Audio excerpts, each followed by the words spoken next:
How to install horse stall mats by Greatmats.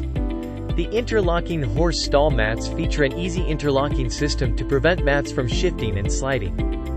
If you purchased a stall mat kit or custom-sized kit, you will want to follow the diagram for installation of the mats.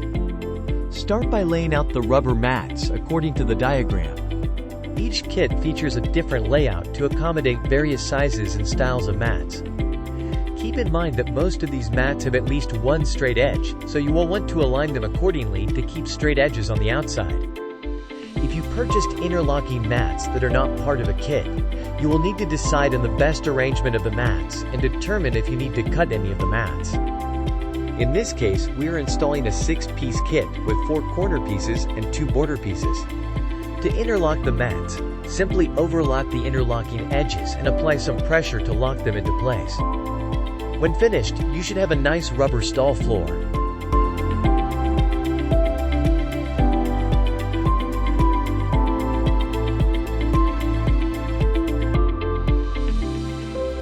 To cut a horse stall mat, use a sharp utility knife with a straight edge and a 2x4 board. After marking where you'd like to cut, place a 2x4 board under the area you'd like to cut.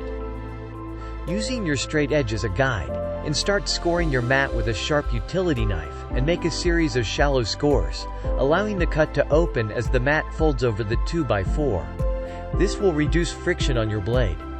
Continue scoring until all of the way through the mat.